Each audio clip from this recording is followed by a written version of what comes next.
Bienvenidos, buenas noches. Esto es Zona Franca, yo soy Daniel Pacheco. Hoy ya se confirmó oficialmente que el secretario de Estado de Estados Unidos, Mike Pompeo, visitará a Colombia este fin de semana. Se va a reunir con el presidente Duque. Y esta es una visita un poco atípica. No solamente porque la Cancillería gringa le recomienda a sus ciudadanos no venir a Colombia por nuestro nivel de COVID-19. Sobre todo es atípica porque estamos a más o menos 50 días de las elecciones presidenciales en Estados Unidos y estos viajes suelen confundirse entre actos de campaña, sobre todo en estas elecciones. Colombia, bajo Iván Duque, se está pareciendo en ese sentido cada vez más a un aliado del Partido Republicano como Israel con Benjamín Netanyahu. Ya varios analistas en Estados Unidos y aquí en Bogotá están advirtiendo que el gobierno de Iván Duque está tomando un riesgo alto, al parecer tan cercano a la administración Trump en medio de la campaña, justo en medio de esta contienda electoral donde el actual presidente además va atrás en las encuestas. Y es que las elecciones gringas están ya encima, están a más o menos 8 semanas. Hoy hablamos entonces un poco de cómo van las cosas en esta crucial decisión que afecta a todo el mundo obviamente y que además ahora tiene el picante adicional de la apuesta que ha hecho el gobierno del presidente Iván Duque.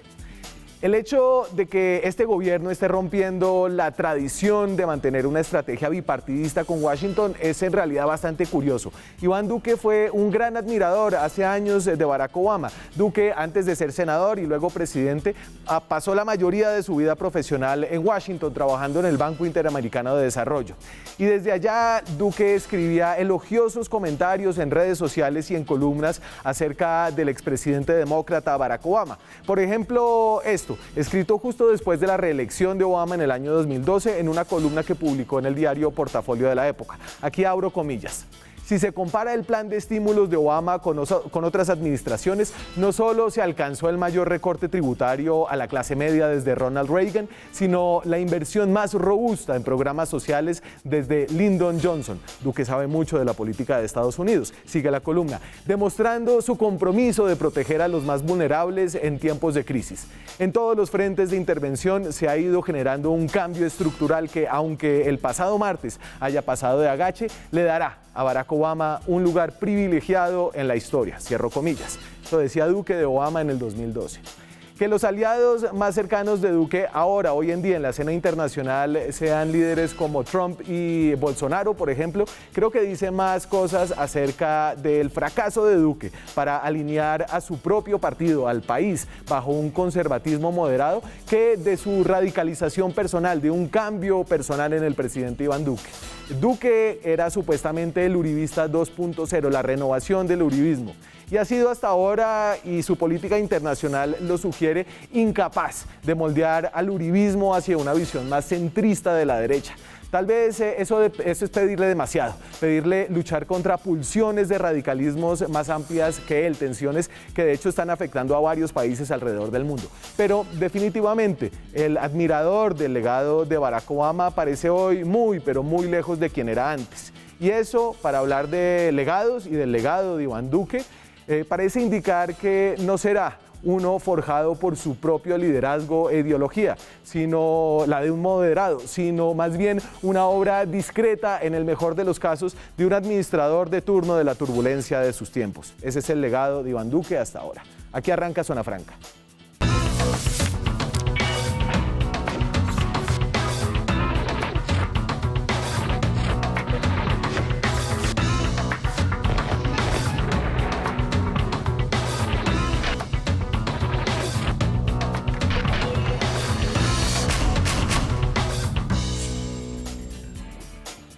Y esta noche navegamos aguas más internacionales a propósito del anuncio de la visita del secretario de Estado en plena campaña electoral a Bogotá el próximo domingo, entiendo que es.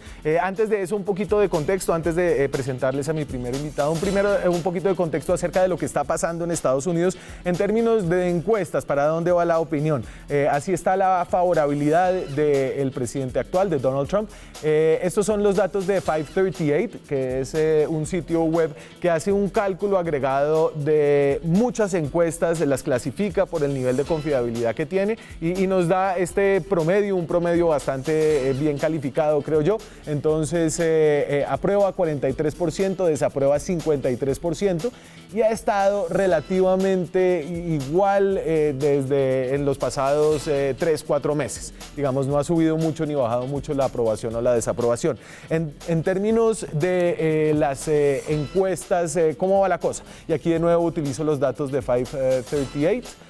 Las encuestas frente al candidato demócrata Joe Biden. Entonces Biden está adelante por alrededor de 7 puntos.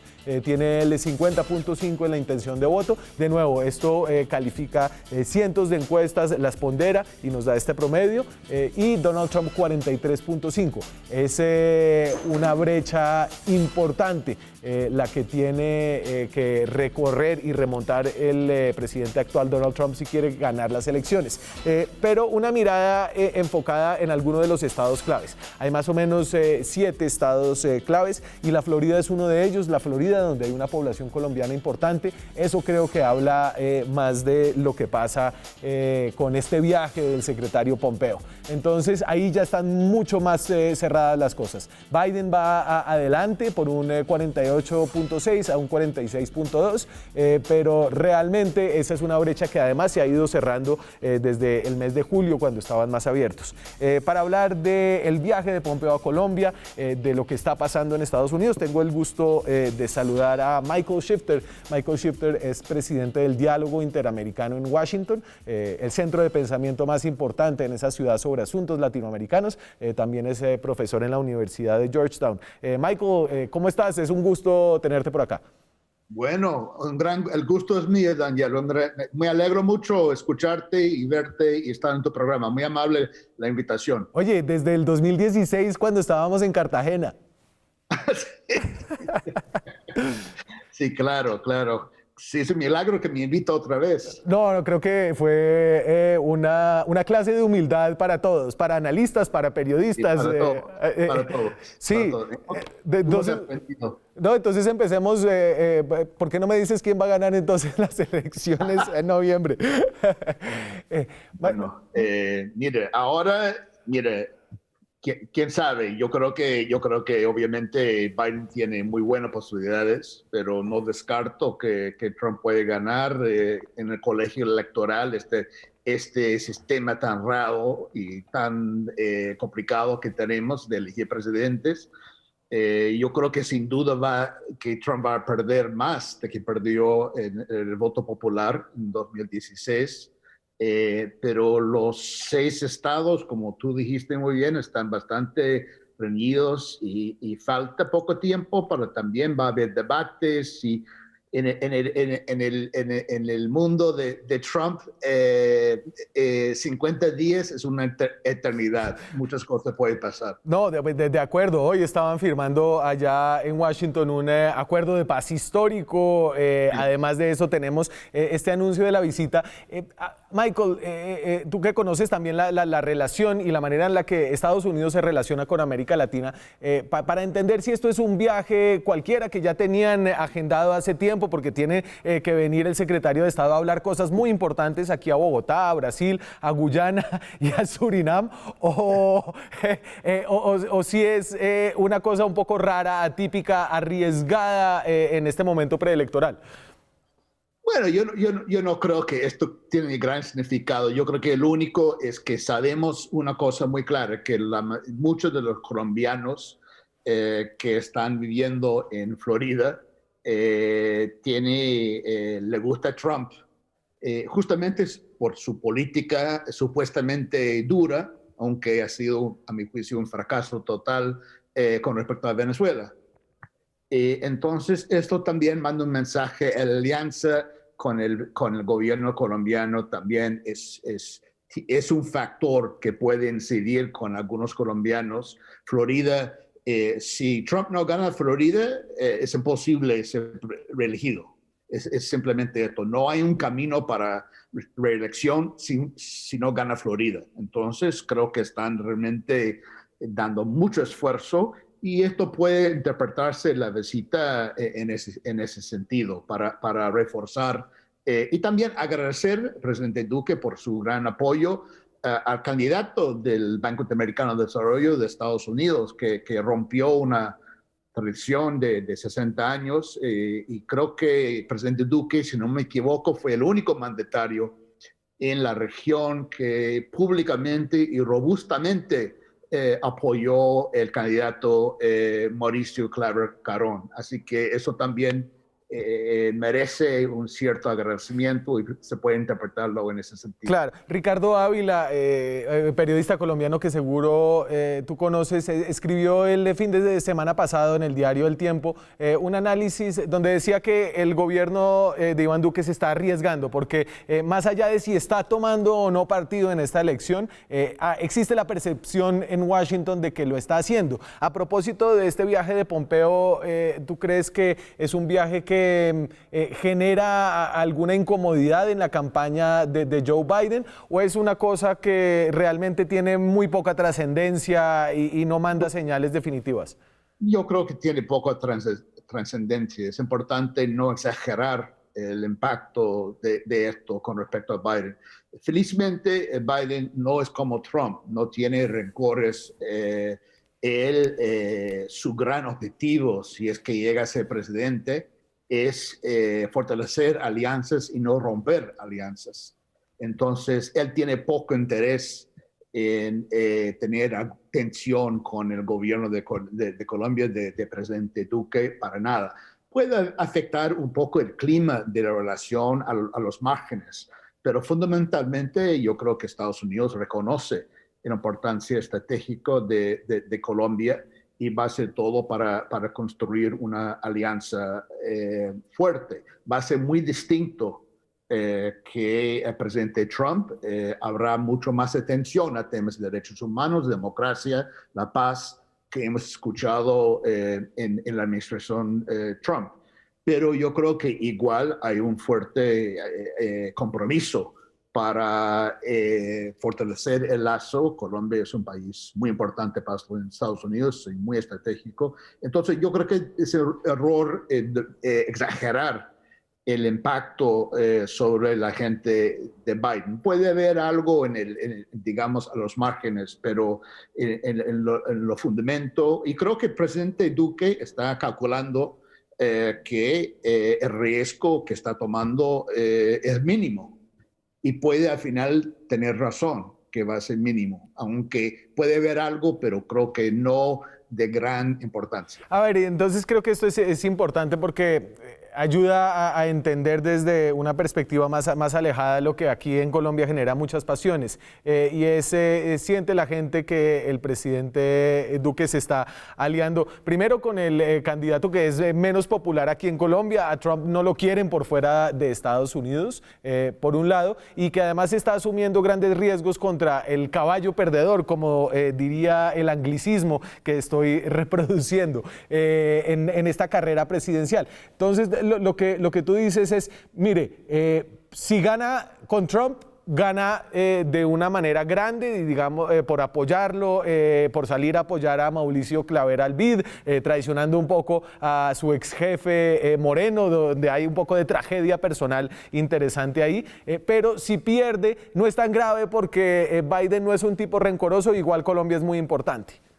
Así es, yo pienso así. O sea, Biden, o sea, sería contrario al interés de Estados Unidos de pelearse y buscar venganza al gobierno de Iván Duque por haber apoyado a Trump o haber alineado con Trump en ciertos temas. Eso no ayuda a Biden, no ayuda a Estados Unidos. Y yo creo que es un tipo muy pragmático y además tiene afecto y cariño para Colombia. Sabemos que él ya conoce Colombia bastante, ha viajado a Colombia, tiene en su corazón un lugar para Colombia. Entonces, yo no veo, porque Biden no es como Trump.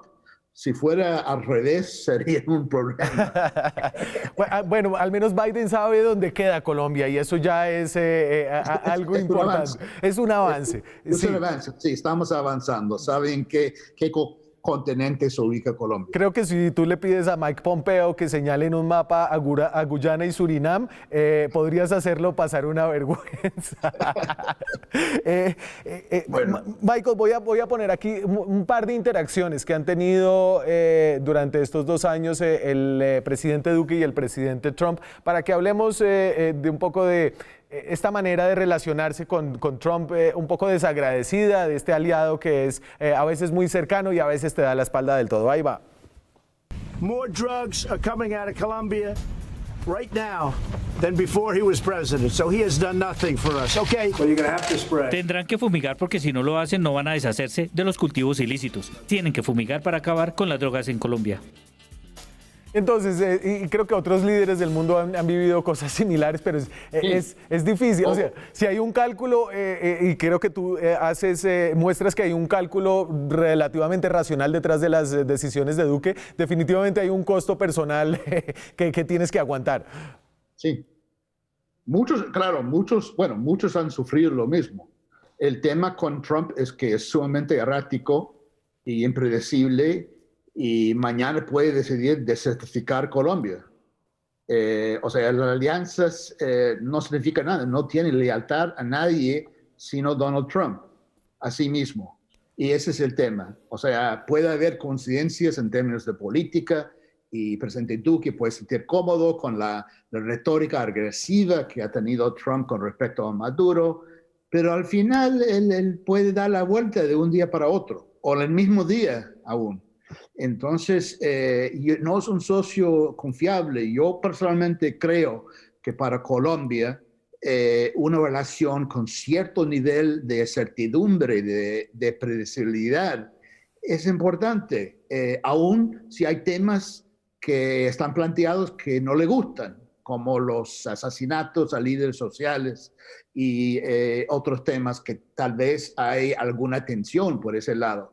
Pero por lo menos se puede predecir dónde está la agenda y está definido y no va a cambiar de un día para otro. No va a ser totalmente arbitrario lo que es el presidente Trump. Y yo creo que para muchos gobiernos en el mundo es muy importante tener ese nivel de previsibilidad, claro, aún si hay problemas. Es tan impredecible como nuestro embajador en Washington, tal vez.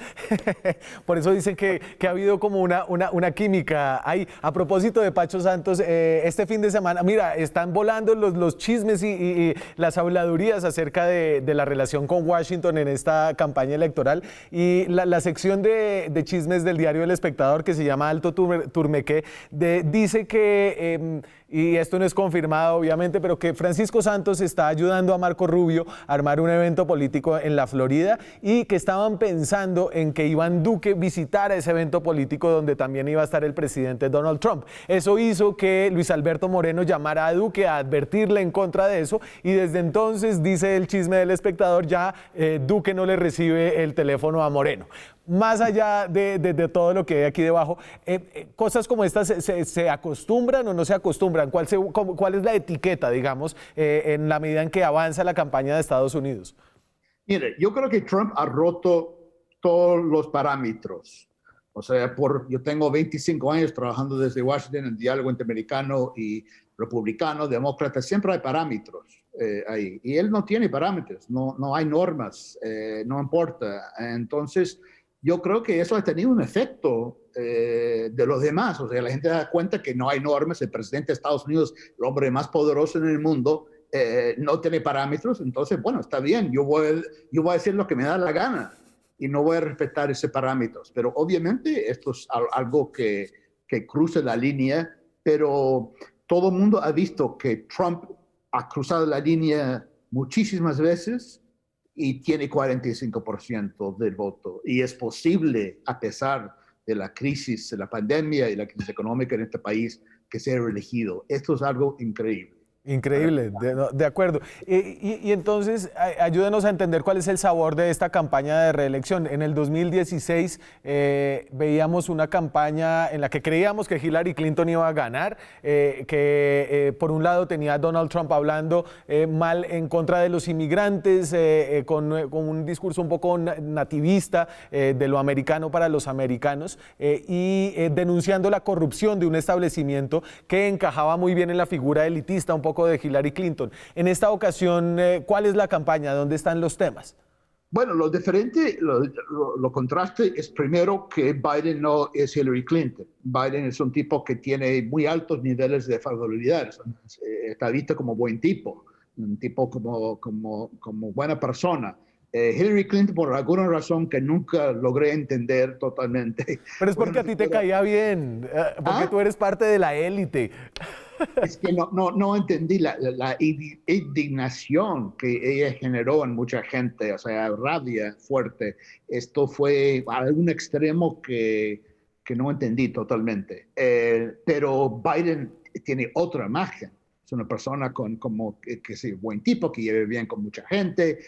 Todo el mundo lo dice que es un hombre indecente. Bueno, todo lo demás. Con Hillary Clinton fue mucho más. Mucha gente votaron por Trump en 2016 porque no podían soportar a Hillary Clinton, y esta fue la opción. Y bueno, la diferencia ahora también es que hemos tenido 4 años de Donald Trump. En 2016 no estaba muy claro, no era muy claro cómo iba a ser un gobierno de Trump. Ahora está clarísimo, y para mucha gente no le gusta.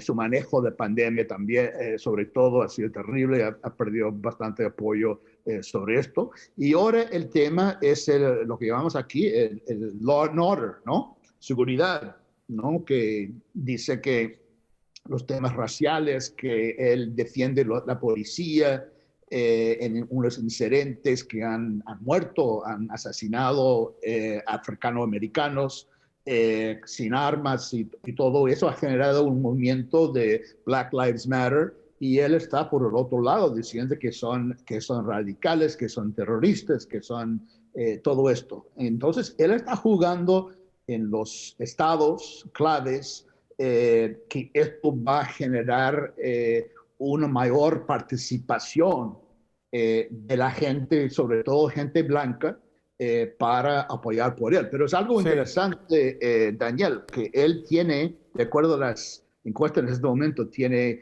más apoyo de la comunidad latina que tenía en 2016, a pesar de todo. Ha subido su apoyo por latinoamericanos. No entendemos nada, Michael, creo que no entendemos nada, y por ahí que comenzamos, ¿no? Es cada vez más difícil entender el mundo. Si hace unos años nada más estaba uno sentado en el diálogo interamericano en un evento a las 11 de la mañana con Iván Duque al lado tomando café y escuchándote a ti hablar acerca de América Latina, y hoy es el presidente de Colombia y Donald Trump podría reelegirse, cualquier cosa puede pasar.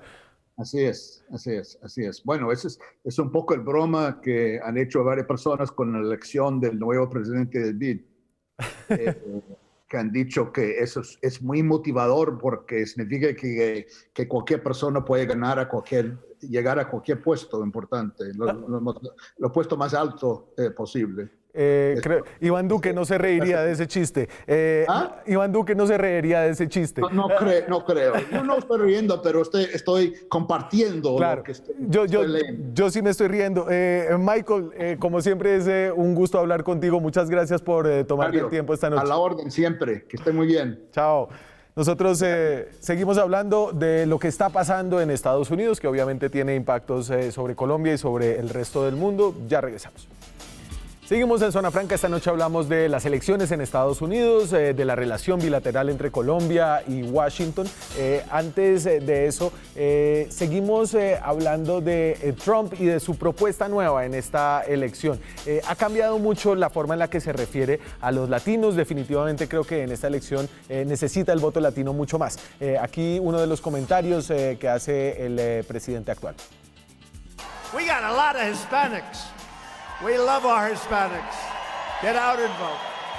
And the Venezuelans and the Cubans are all for Trump. I will tell you that. They're all for Trump. People said, oh, the Hispanics won't like a wall. I said, I think they're going to love it.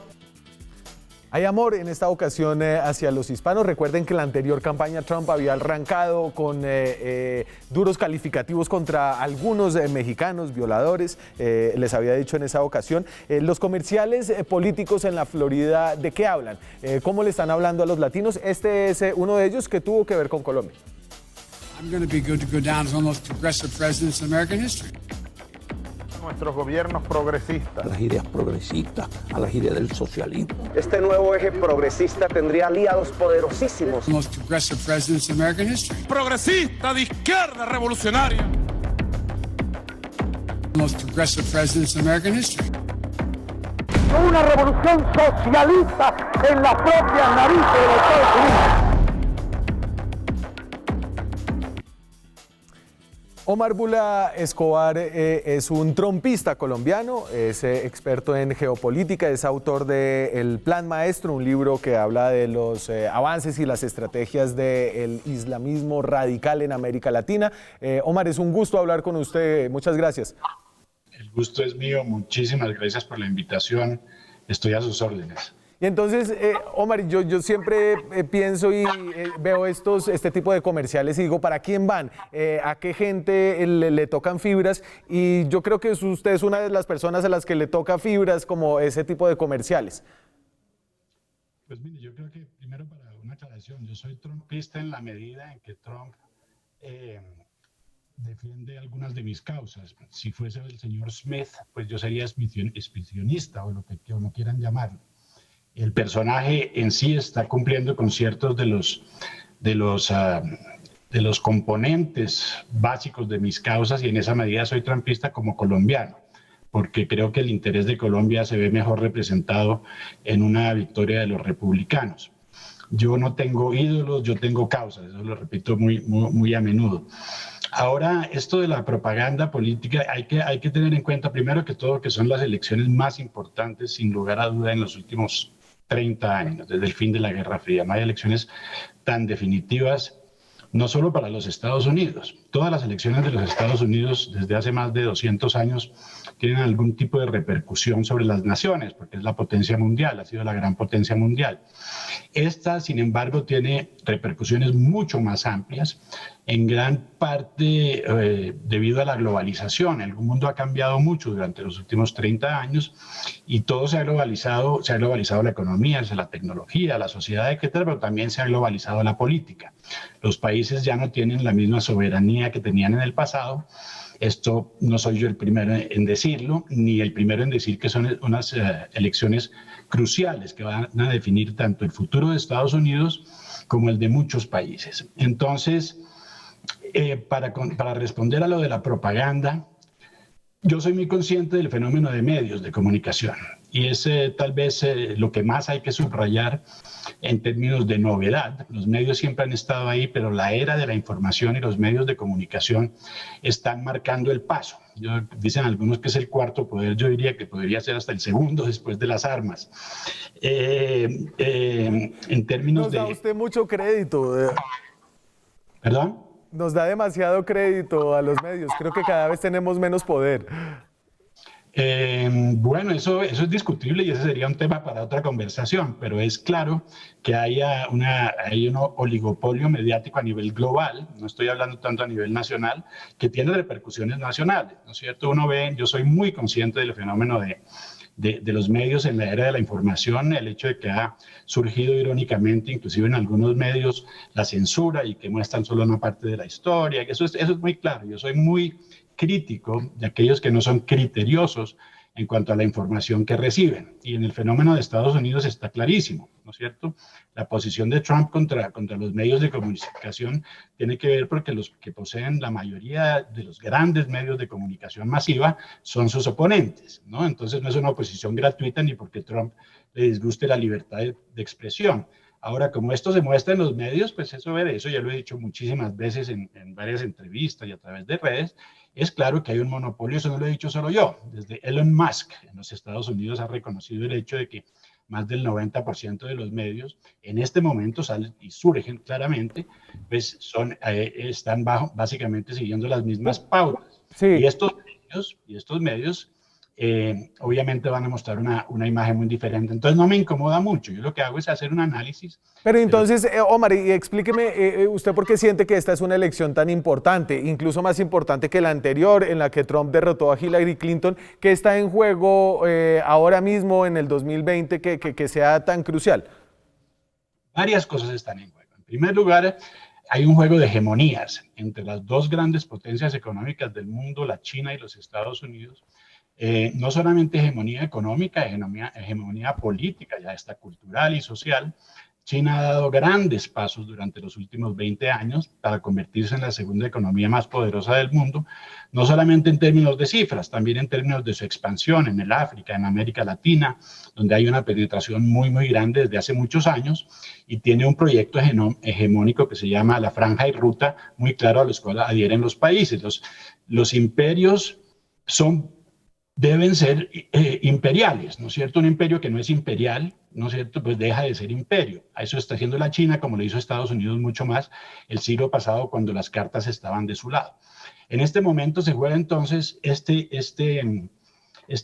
hegemonía, ¿no es cierto?, económico, político, social a nivel internacional. Pero se juegan también muchas otras cartas, porque a raíz de la interdependencia que existen en los fenómenos globales hoy en el mundo, como mencioné antes, las decisiones nacionales dejaron de ser soberanas y las decisiones que pasan por fuera de nuestras fronteras nos afectan directamente.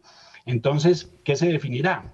Si pierde Donald Trump, pues ganará China, ¿no es cierto?, desde el punto de vista económico y hegemónico, ganará Irán, lo cual le disgusta mucho a todos los otros países de Medio Oriente que son sus oponentes, como Arabia Saudita, los Emiratos, etcétera, con los cuales están firmando acuerdos en este momento, Israel. Si gana Trump, pues estarán muy contentos, sin duda alguna, el crimen organizado, porque el único que ha batallado contra el crimen organizado de frente es el presidente actual de los Estados Unidos. Y entonces, Omar, ayúdeme a entender qué piensa usted de la propuesta de Joe Biden y del Partido Demócrata, porque lo que ve uno acá es que, digamos que el extremo más radical ahorita en juego en Estados Unidos es el de Trump, de una derecha clara, una derecha a veces cuestionada por sus vínculos con el supremacismo blanco, y otro que es un partido demócrata, Joe Biden, que ha estado ahí toda la vida, que ha sido un moderado, que incluso le reclaman desde su mismo partido el no moverse más a la izquierda. Pues yo le cambiaría las etiquetas. Primero que todo Trump es un republicano, que uno lo quiere etiquetar de derecha, y lo de la supremacía blanca, esas son cuestiones de prensa. Eso es claramente cuestiones de prensa y lo puedo comprobar. Ahora, esas etiquetas y esos rótulos de derecha y de izquierda son muy incómodos hoy en día.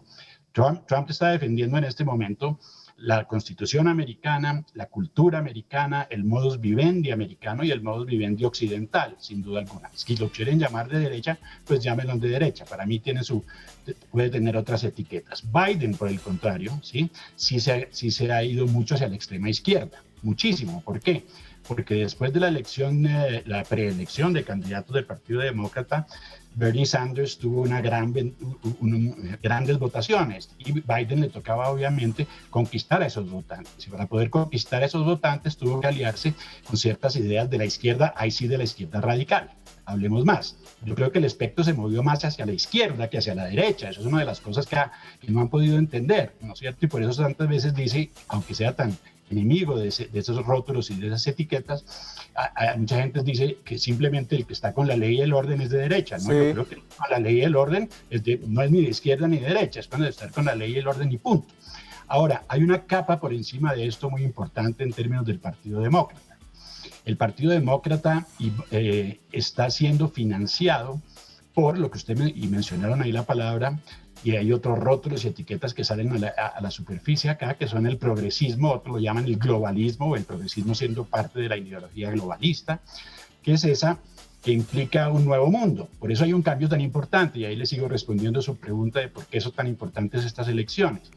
Porque dependiendo del resultado de las elecciones, el rumbo del mundo va a cambiar de manera radical. Nosotros somos un mundo constituido por naciones desde hace 250, 300 años, y hemos vivido en estados-nación, con nuestra geografía, nuestra cultura, nuestro gobierno, y hay una propuesta, y eso se refleja mucho en el Plan Global de Migración que firmó Colombia y firmaron muchos países en Marrakech hace 2 años, una política de fronteras abiertas. Esto se ha visto además con todo el debate de migración en Europa desde Siria y desde Oriente, pero también se ha visto en América con el muro, que usted mencionó, ¿no es cierto?, con la inmigración desde Centroamérica, y se han visto movimientos organizados migratorios. Hay unos fenómenos que no se ven o que la prensa masiva no cubre en muchos casos, o si los cubre con cierto sesgo. Yo insisto en eso, tengo un problema con la prensa hoy en día, yo creo que usted ya se dio cuenta. Sí, me di cuenta.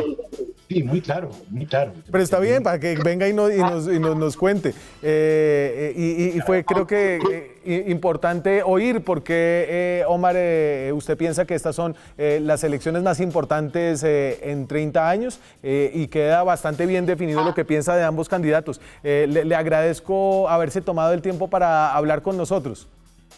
A ustedes muchísimas gracias y muchas gracias por el tiempo y a sus órdenes. El señor Omar Bula Escobar es experto en geopolítica, el autor de El Plan Maestro. Muchas gracias. Nosotros seguimos aquí con más puntos de vista después de comerciales. Seguimos aquí en Zona Franca, hablamos de las elecciones en Estados Unidos, unas elecciones que, como hemos dicho a lo largo de este programa, han generado un alineamiento un poco más cercano de lo común entre el gobierno de Estados Unidos actual, el de Donald Trump, y la administración acá del presidente Iván Duque. Con visiones distintas, seguimos hablando con invitados que están en Miami y aquí en Bogotá. Juan David Vélez es el representante a la Cámara de los colombianos que viven en el exterior, está en Miami, es del Centro Democrático y es uno de los miembros fundadores de ese partido. ¿Cómo está, Juan David? Un saludo muy especial para todos ustedes, para los invitados y los televidentes. Venga, ¿cuántos representa usted? ¿Cuántos colombianos hay afuera? Nada más y nada menos que 4.7 millones de colombianos residen en el exterior. Por supuesto que el grueso están en los Estados Unidos, en Venezuela y España, pero una responsabilidad enorme en el Congreso de la República. Hablando con Juan David está David Flores. David Flores es el vocero nacional del movimiento Marcha Patriótica, es abogado de la Universidad Nacional. ¿Cómo está, David? Un gusto volverlo a ver. Daniel, un abrazo para ti. Ya no soy vocero de Marcha Patriótica, pero perdón. Un saludo también para Juan David y para todas las personas que nos ven en este momento. Usted, ahora, ¿qué es? Perdón por debería saberlo yo. No, abogado, defensor de derechos humanos y trabajo en Viva la Ciudadanía. Podemos decir analista político, columnista, ya. Exactamente. Perfecto, señor. Venga, Juan David, usted que está allá en la Florida, que es un estado obviamente muy caliente, estamos allá más o menos 8 semanas, nada más se nos vino encima la elección de noviembre. Siento que están muy cotizados los votos latinos en general y sobre todo los votos colombianos. Sin duda alguna, Daniel, realmente el peso electoral de la Florida en las elecciones del 3 de noviembre en los Estados Unidos es fundamental, es un swing state, un estado determinante para la elección y por supuesto con un peso del voto latino y específicamente del voto colombiano. Los ciudadanos colombianos residentes en la Florida representan al tercer grupo poblacional después de los cubanos y los puertorriqueños, entonces sin duda alguna será determinante para la elección presidencial y creo que se está viendo una elección de photo finish acá en la Florida. Las encuestas están parejas y va a ser determinante lo que hagan los candidatos en estas últimas 50 días que quedan para la elección. Y David Flores, eso explica un poco que el presidente Iván Duque vaya a recibir este fin de semana al secretario de Estado aquí en Bogotá, en medio de esta campaña electoral, ¿cree usted? Sí, sin lugar a dudas. Es muy evidente que buena parte de la definición electoral en los Estados Unidos y en otros países pasa por definiciones de política internacional y evidentemente está enmarcado esta visita de Pompeo en uno de los temas que ha sido recurrente en el gobierno de los Estados Unidos, que ha sido pues atacar a Venezuela y generar lo que se ha conocido comillas como el cerco diplomático. Juan David, ¿usted cree que el gobierno colombiano está tomando postura y le conviene tomar postura? Vimos un apoyo entusiasta del presidente Iván Duque a el entonces candidato para suceder a Luis Alberto Moreno en el BID, el señor Mauricio Claver Carone, que muchos interpretaron como una jugada a favor de Trump. Tenemos ahora esta visita, hay comentarios que van y vienen. ¿Cree usted que estamos tomando partido? De ninguna manera. Las relaciones entre Colombia y los Estados Unidos han sido históricamente bipartidistas. Las relaciones con el gobierno de Clinton, de Bush, de Obama y de Donald Trump han sido de todos los gobiernos de Colombia y han sido muy positivas. Yo creo que el gobierno del presidente Duque ha avanzado en una agenda muy importante. Solo unas semanas atrás se lanzó el programa Colombia que Crece, que tiene un tema de inversión de más de $5.000 millones en Colombia. Tiene el programa de regreso a América de las empresas americanas que están establecidas en Asia, específicamente en China, para que vayan a esta región y específicamente podría abrirse un espacio para Colombia. Está la agenda de la lucha contra el narcotráfico y el terrorismo. Está, por supuesto, que el tema de Venezuela, que no solo compete a los Estados Unidos, pero sí que compete a Colombia. Hay una cooperación militar, unos ensayos próximos en temas de la Fuerza Aérea y, por supuesto, la lucha contra el COVID-19 y la vacuna, que sin duda alguna el gobierno colombiano ha actuado muy favorablemente con los Estados Unidos. Mucho de eso sonaba una agenda bastante duquista y bastante trumpista, David Flores, ¿no? Sí, es que yo creo que hay una afinidad ideológica muy clara entre el centro democrático y lo que representa Donald Trump. De hecho, yo creo que hay no solamente una afinidad ideológica, sino una necesidad política. Para mí es absolutamente claro que sin el triunfo de Trump, el uribismo en Colombia no estaría en el momento político en el que está, más allá, digamos, de las consideraciones actuales, pero me refiero específicamente a poder avanzar en la presidencia. Ahora, lo que esa agenda demuestra, pues es primero una agenda absolutamente fracasada. Yo no me imagino una conversación entre Donald Trump y Iván Duque sobre el combate del COVID, ¿no? O sea, Estados Unidos y lo que ha demostrado es un enorme fracaso en términos de la contención de la pandemia y por supuesto lo mismo el caso de Colombia. En segundo lugar, esta agenda contra el narcotráfico, que no ha sido otra cosa realmente que insistir en una guerra absolutamente fracasada, que como hemos insistido en otros momentos solo ha traído enormes gastos económicos, pero sobre todo muchas muertes de gente humilde en Colombia y que realmente no se compadece con los esfuerzos que Estados Unidos hace internamente para combatir el consumo de estas drogas en su país. Y por supuesto, pues también tengo que decir que esta es una agenda que está construida sobre la injerencia ilegal de las tropas norteamericanas en Colombia. Recordemos que Iván Duque, desconociendo la Constitución, desconociendo fallos de jueces en Colombia, pues autorizó sin que pasara por el Congreso de la República la presencia de tropas estadounidenses en Colombia, lo cual es pues absolutamente grave y creo que debería ser un motivo de rechazo de todos los colombianos y las colombianas. Señores, voy a ir a una breve pausa comercial. Seguimos esta conversación en un par de minutos. Acompáñenme y ya volvemos. Seguimos en Zona Franca, hablamos de elecciones en Estados Unidos, cerca de 8 semanas para la cita electoral de noviembre en ese país. ¿Cómo le va la imagen del presidente Donald Trump en el mundo? ¿Cómo lo perciben desde afuera? Y esta es una encuesta que hace Gallup.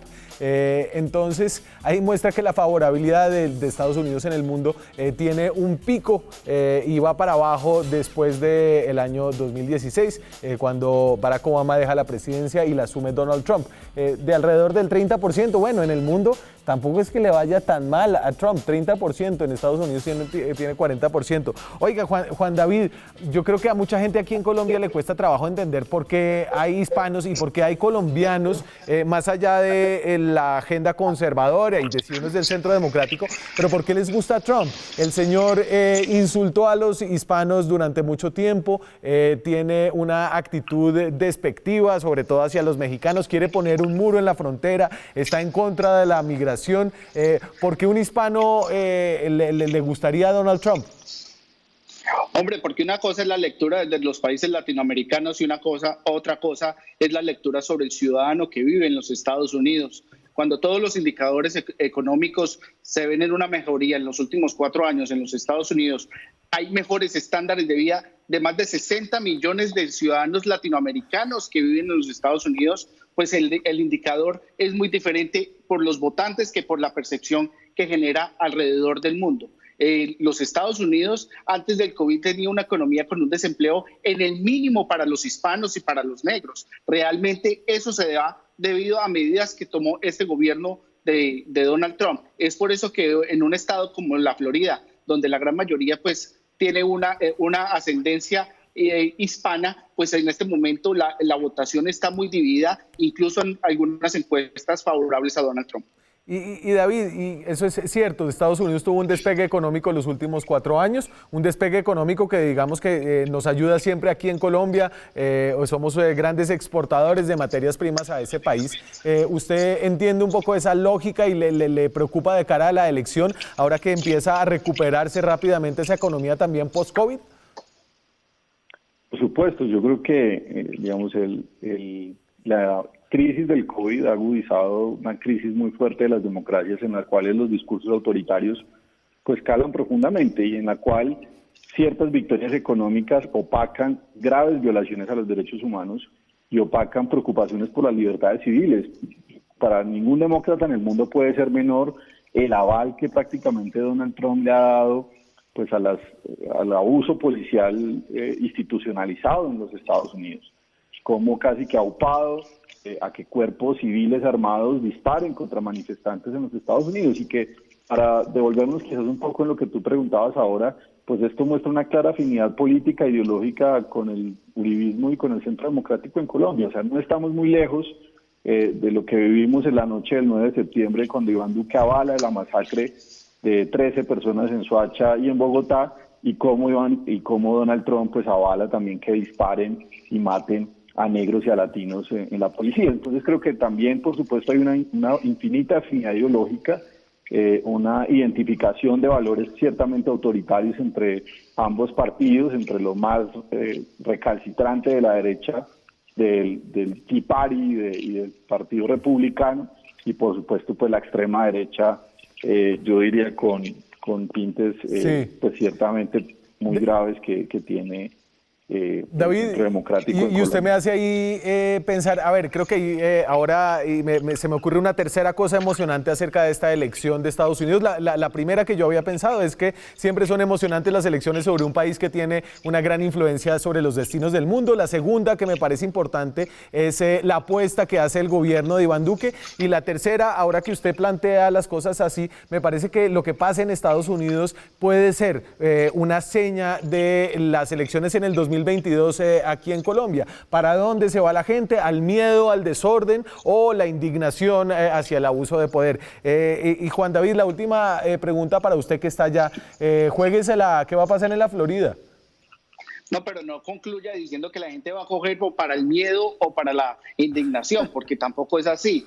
Porque está bien que uno lo inviten a estos programas, y aunque busquen la afinidad y busquen el análisis con el ataque, aquí hay que hablar, por ejemplo, de lo que dijo Joe Biden y Kamala Harris sobre la protección a la policía en los Estados Unidos solamente la semana pasada. Esto no es un mensaje en contra de los negros ni en contra de los hispanos, es un mensaje de fortalecimiento a las instituciones y de la ley y el orden. Y hay que escuchar muy bien y ver cómo está tirando a la derecha precisamente ese mensaje de Joe Biden y Kamala Harris. Por eso la discusión tan fuerte acá en la Florida. Yo creo que finalmente la Florida lo va a definir la campaña presidencial, y yo creo que con los resultados que se están viendo económicos va a terminar siendo Donald Trump el ganador. No más por los resultados que está llevando, y porque los hispanos lo que quieren y se preocupan son por mejorar su estándar de vida, su calidad de vida, y es Donald Trump el que les está ofreciendo